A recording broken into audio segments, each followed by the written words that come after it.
नमस्कार। Online classes में आपका स्वागत है।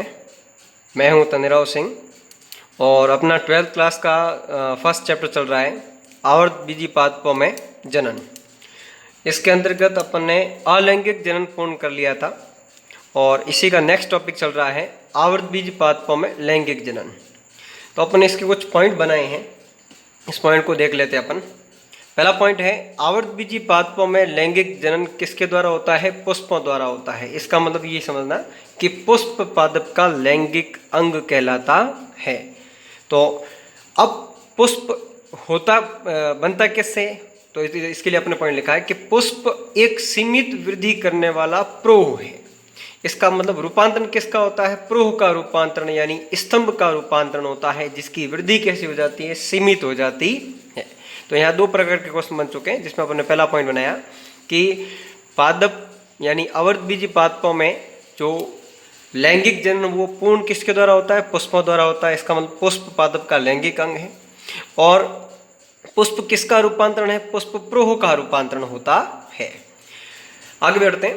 पुष्प एक व्रंत द्वारा लगा होता है, जिसे पुष्प व्रंत कहते हैं। जैसे एक अपने पास ये डायग्राम है, इस डायग्राम में ये जो शाखा है, इस शाखा में ये पार्ट जो है जो पुष्पासन से पहले तक का, इसको अपन कहते हैं पुष्प व्रंत।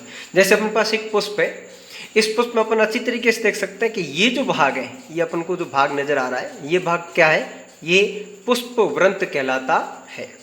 ओके, आगे बढ़ते हैं। पुष्प व्रंत का शीर्ष भाग चौड़ा होकर के पुष्पासन का निर्माण करता है। किसका? पुष्पासन का। जैसे ये भाग पुष्प व्रंत का शीर्ष भाग कैसा हो गया? चौड़ा हो गया। इसको नाम अपन ने क्या दिया? पुष्पासन नाम दिया। ओके, एक प्रारूपिक पुष्प में मुख्यतः 4 भाग नजर आते हैं या 4 भाग होते हैं। अब अपने इसके आधार पर 4 भाग उपस्थित हैं और 4 भाग अनुपस्थित है। इसके आधार पर अपने पुष्प को 2 भागों में बांटा है, यानी 2 प्रकार के पुष्प कह सकते हैं अपन। पहला पूर्ण पुष्प। पूर्ण पुष्प का मतलब क्या हुआ? यदि पुष्प में चारों भाग उपस्थित हो। चारों भाग कौन से? बाह्य दल, दल, पुंकेसर और स्त्री केसर। ये अपन अच्छी तरीके से देख सकते हैं। आप सुनना, बाह्य दल, दल, पुंकेसर और स्त्री केसर, यानी ये चारों भाग उपस्थित हैं। तो ऐसे पुष्प को अपन को क्या कहते हैं? पूर्ण पुष्प कहते हैं। उदाहरण के तौर पर सरसों और मटर अपने एग्जाम्पल लिया है। अब अगर इन चारों में से अगर कोई भी एक भाग या 2 भाग अनुपस्थित हो तो हम उसको क्या कहेंगे? अपूर्ण पुष्प कहेंगे। तो अपन डेफिनेशन बनाई अपूर्ण पुष्प की। यदि पुष्प में किसी एक भाग की भी अनुपस्थिति हो तो वो क्या कहलाता है? अपूर्ण पुष्प कहलाता है। उदाहरण के तौर पर लौकी और पपीता। क्यों? क्योंकि ये एक लिंगी प्रकार के पुष्प होते हैं। इसमें जायांग और पुमंग, मतलब इसको कहते हैं पुमंग और इसको कहते हैं जायांग। ठीक है, इनमें से एक उपस्थिति होता है, यानी एक लिंगी पुष्प होने के कारण हमें जो पुष्प नजर आए उभयलिंगी या द्विलिंगी पुष्प है। ओके, इसी आधार पर अब इसका ये जो मैंने डायग्राम बनाया, इसका डायग्राम का मैंने एक वीडियो और सेंड किया है। थोड़ा फास्ट है लेकिन आप इसको स्लो करके देख सकते हैं। आप इसके अकॉर्डिंग आप इसका डायग्राम बनाएं ताकि आपको समझ में आए कि पुष्प के चारों भाग किस प्रकार से परिवर्तित होते हैं या किस प्रकार से चेंजेस होते हैं। ओके, अब अपने प्रारूपिक पुष्प जो है वो इसी जो डायग्राम बनाए इस डायग्राम के अकॉर्डिंग देख लेते हैं। हालांकि इसके डिटेल को अपन आगे पढ़ेंगे। ठीक है, ध्यान देना, ये इसका हो गया पुष्प व्रंत और ये फूला हुआ भाग, ये फूला हुआ भाग क्या हो गया? पुष्पासन। अब हमें ये हरे रंग के नजर आ रहे हैं, ये नाम है बाह्य दल। हम इसको परफेक्टली गिन सकते हैं। ठीक है, ध्यान देना यहाँ पर कि एक अपन ऐसा करते हैं, इसको इंडिकेट कर देते हैं। ये 1, ठीक है, 2, 3, 4 और कुल कितने हो गए? 5। और 5 के बाद ही वापस आ गया। ठीक है, इसका मतलब ये कुल कितने? 5। अब ये संयुक्त दल है। क्या है?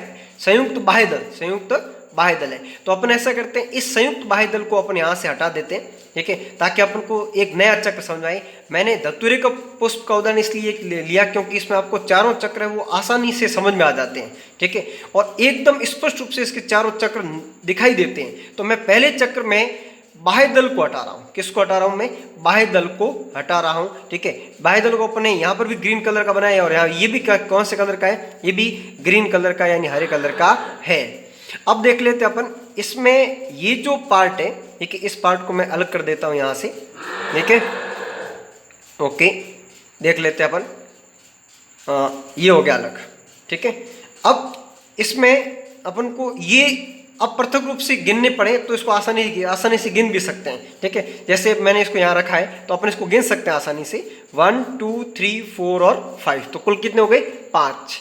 ठीक है, तो ये तो हो गया इसका बाह्य दल। क्या हो गया? ये इसका बाह्य दल हो गया। ओके, अब अपने पास ये जो है इसको अपन कहेंगे, जैसे इसमें तो कलरफुल है, इसमें क्या है? कलरफुल। इसमें कौन सा? व्हाइट कलर है, तो मैं अब इसको अलग कर देता हूं। ठीक है, हम इसको भी पृथक रूप से गिन सकते हैं, लेकिन ये अभी ओपन नहीं हुआ है, था खिला नहीं था, पुष्प खिला नहीं था। ठीक है, ओके, अब हम इसके अंदर की जो संरचनाएं देखेंगे वो अपन चक्रों के रूप में आसानी से देख सकते हैं। मैं पहले इसको अलग कर रहा हूं। ये जो है ये दल अलग हो रहा है, यानी इसका जो दल है, ठीक है, वो अलग हो रहा है। ठीक है, अपन इसको यहां तक लेके चले जाते हैं। ओके, अब अपन को आसानी से नजर आ रहे हैं कि इसके पास जो संरचनाएं हैं। ठीक है, अब मैंने इस दल को अलग कर दिया, पूरा अलग नहीं किया क्योंकि ये भी अलग हो जाएंगे इससे। ठीक है, अब अपन को इसको स्पष्ट रूप से नजर आ रहा है कि जैसे ये संरचना है, ये संरचना मैं इसको थोड़ा अलग कर देता हूं। ठीक है, ये जो संरचना है, ठीक है, ये संरचना अलग दिखाई दे रही है। और ये कितने गिनते हैं अपन? 1 1 2 3 4 और 5, ये दोनों संरचनाएं जो आपको दिखाई दे रही है बिल्कुल अलग सी नजर आ रही है। ठीक है, ये इसका ऊपर वाला फूला हुआ भाग और इसका फूला हुआ भाग एक जैसा नहीं है। ठीक है, तो हम इसको स्पष्ट रूप से बता सकते हैं कि ये तो है इसके पुंकेसर। ठीक है, जिसमें अपन को एक पूतंतु नजर आ रहा है। क्या नजर आ रहा है? पूतंतु। उसका फूला हुआ जो भाग है, फूला हुआ जो भाग है, ठीक है, ये कैसा है? ये परागकोश कहलाता है। अपन इसको यहां बनाए, देखो ये लंबे जो है वो पूतंतु है और ये परागकोश है। ठीक है, मैं इसके एक पुंकेसर को हटा देता हूं ताकि आपको ये समझ में आए कि ये लंबा भाग कहां तक जाता है। ये देख लो। ठीक है, तो इसका जो फिलामेंट है, यानी इसका जो पूतंतु है, काफी लंबा है। ठीक है, और ये जो भाग है, ये भाग फूला हुआ है। हालांकि मैं इसके ऊपर परागकण भी दिखाई दे रहे हैं, ये हल्के से परागकण जो मेरी इस अंगुली में आए हैं। ठीक है, तो ये है परागकोश। परागकोश के अंदर इसके क्या क्या बन चुके हैं? परागकण, जो इसका नरयुग्मक होता है। ओके, अब अपन को एक लंबी संरचना नजर आ रही है जो कहां तक जाती है, अपन ये देख लेते हैं। अपन अगर इसको सब अलग कर दें तो भी अलग अगर कर दें, जैसे इस प्रकार देखना, सिर्फ एक ही संरचना है जो जुड़ी हुई रहेगी, बाकी सब हट जाएंगे अपने आप ही। देखो ये देखो, ये सब, ये पुंकेसर इसके साथ थे, ये पुंकेसर अलग हो चुके। ठीक है, अब एक संरचना रह गई। इस संरचना का नाम क्या है? इस संरचना का नाम स्त्री केसर है। अब स्त्री केसर में सबसे ऊपर फूला हुआ भाग, सबसे ऊपर फूला हुआ भाग क्या है? वर्तिकाग्र। इसको देख सकते हैं अपन आसानी से। ये सबसे ऊपर फूला हुआ भाग क्या है? वर्तिकाग्र। अब वर्तिकाग्र के बाद ये काफी लंबी ट्यूब है जिसका नाम क्या है? वर्तिका। ये देखो लंबी ट्यूब है। अब इसके अंदर के अंडाशय को हमने यहां दर्शाया, तो अगर इसके अंडाशय ये जो है, ये इसका अंडाशय है। अब इसके अंडाशय में हमें बहुत से बीजाणु 1 2 3 4 5 6 बीजाणु नजर आ रहे हैं। क्या नजर आ रहे हैं? हमें इसके बीजांड नजर आ रहे हैं। तो ये एक प्रारूपिक पुष्प की संरचना हो गई, प्रारूपिक पुष्प की। अब हम ऐसा करते हैं, इसके सारे डिटेल को एक एक करके पढ़ते हैं। ठीक है, जिसको अपने अग्नि नेक्स्ट टॉपिक में लिखा है, देख लेते हैं अपन इसको अपने पास। अब इसी की डिटेल को अपने नेक्स्ट पेज पर लिख लिया है। ठीक है, देख लेते हैं अपन।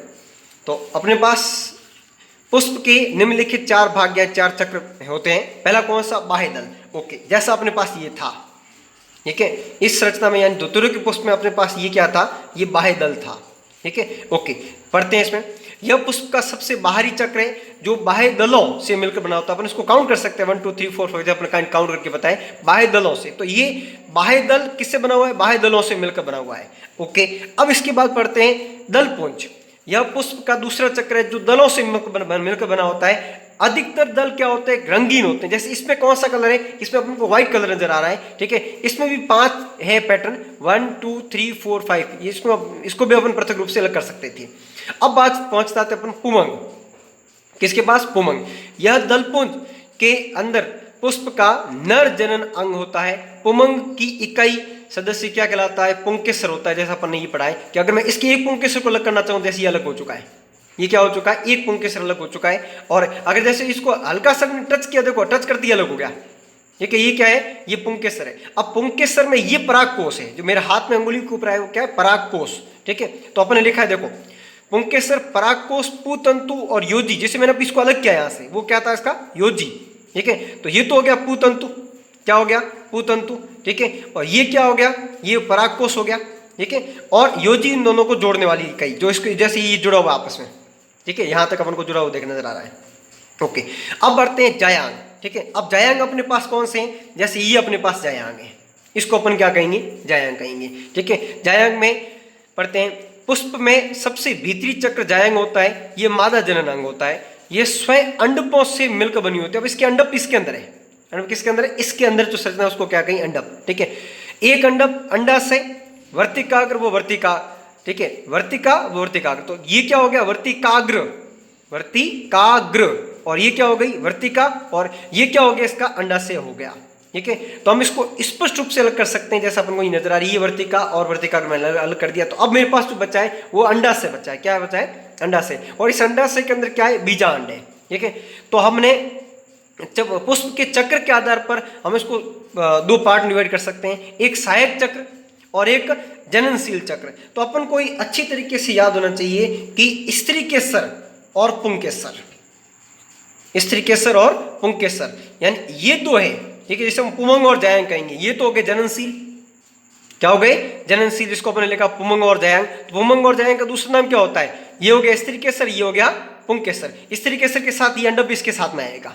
ओके, अब मैंने सहायक चक्र जो अलग किए उसमें लिखा है जनन में प्रत्येक रूप से भाग नहीं लेते, यानी इनका पर्टिकुलर जनन में कोई भाग नहीं होता। ये क्या करते हैं? ये पुष्प को कलिका के रूप में बंद करने का काम बाह्य दल का होता है। किसका होता है? बाह्य दल का होता है, पुष्प को कलिका के रूप में बंद कर रखना। उसके बाद में दल का कार्य होता है कि ये कीटों को अपनी ओर आकर्षित कर सके, ताकि यहाँ पर परागण की प्रक्रिया संपन्न हो सके। तो ये अपन ने ले लिया कि आवर्त बीजी पादपों में पुष्प की संरचना में 4 भाग होते हैं, और ये चारों भाग किस प्रकार से अपनी भूमिका अदा करते हैं।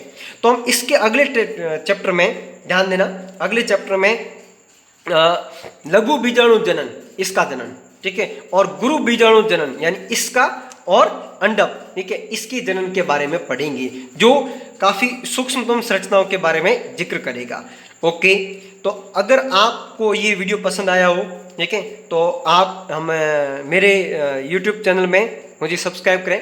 मेरा नाम तनिराव सिंह है। मैं कोशिश ही कर रहा हूँ कि आपके सामने जो सामग्री है, उस सामग्री के जो प्रत्यक्ष रूप से हम अपन को जो दिखाई देते हैं, ठीक है, वो सभी तथ्य आपके सामने प्रस्तुत करूं, और ये कोशिश करूं कि आपको वो तथ्य ऑब्जर्वेशन से, यानी प्रत्यक्ष रूप से समझ में आए, क्योंकि जो प्रत्यक्ष होता है वो आपको ज़्यादा समझ में आता है। हालांकि ये थ्योरी है, थ्योरी को हम उसको समझ सकते हैं, लेकिन आप इसको आसानी से, ये तो माइक्रोस्कोप भी था नहीं, इसलिए अपन ने इसको आसानी से समझ लिया। Okay, thank you.